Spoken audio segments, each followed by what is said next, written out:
fait, The Couple, c'est une marque qui adressait un peu les couples bobos, urbains, quarantenaires, mais quand même avec un petit côté encore un peu réac, de dire on est cool, mais on est cool parce qu'on reste ensemble. Finalement, on s'aime et on est ensemble. Donc en fait, c'était une marque qui glorifiait le couple. Il y a peu dans l'histoire de phénomènes comme ça où une marque se saborde elle-même.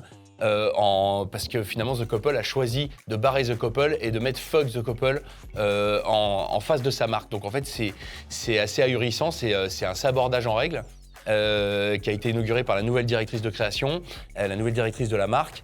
Et c'est vrai que, eh bien, en fait, cette posture un peu irrévérencieuse, eh bien, elle est très déceptive parce que finalement, elle s'inscrit dans une logique du faux cool. Finalement, un peu, ça me fait penser un peu au vieux qui veut être à la mode en essayant de singer le langage des jeunes. Il y a quelque chose de la posture, mais qui n'a aucun fondement derrière. Et c'est assez finalement triste de voir une marque se saborder elle-même directement en public, quoi. La culture rock dans laquelle s'inscrivait finalement The Couple, elle est née dans des sociétés qui étaient très normées, où il y avait beaucoup d'interdits, etc. Et peu à peu, les sociétés en fait se sont libérées de tous ces interdits. Et donc la culture rock, elle est quand même un peu vidée de sa substance. Et donc du coup, on a vu une tendance sur laquelle The Couple a surfé qui s'appelait le rock dandy. Donc c'est-à-dire une hyper esthétisation du style rock, vestimentaire rock. Et effectivement, eh bien, force est de constater que l'idéal rock entre guillemets, eh bien, ne prend plus parce que eh bien, il y a plus grand-chose à détruire, quoi. Et le couple lui-même, en gros, serait plus à préserver qu'à détruire. Et donc du coup, il y a effectivement une volonté de retrouver une forme d'animosité, une forme d'énergie dans la rébellion.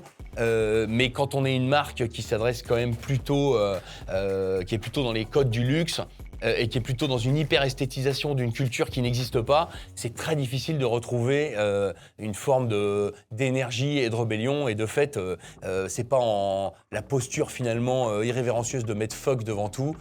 Aujourd'hui, en fait, elle ne marche plus. Enfin, on voit que ça fait l'effet n'est plus là, quoi. Je pense qu'en fait, une aspiration des gens, c'est effectivement de sortir des standards, d'écrire leurs propres histoires. Et finalement,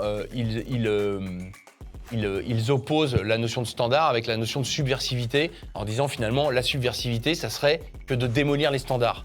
Or, s'il y a des standards, c'est bien qu'en fait, ils ont été éprouvés et que, évidemment, le couple, chaque couple est unique, mais de fait, c'est une forme de vie qui pourrait être perçue comme standard. Mais il n'y a rien de subversif à critiquer la notion de couple parce que la notion de couple, aujourd'hui, l'a été pendant les 30 et 40 ans, les 30-40 années qui sont écoulées. Donc, ils ont l'impression d'être subversifs, mais en fait, ils renouent justement beaucoup plus avec une opinion standard.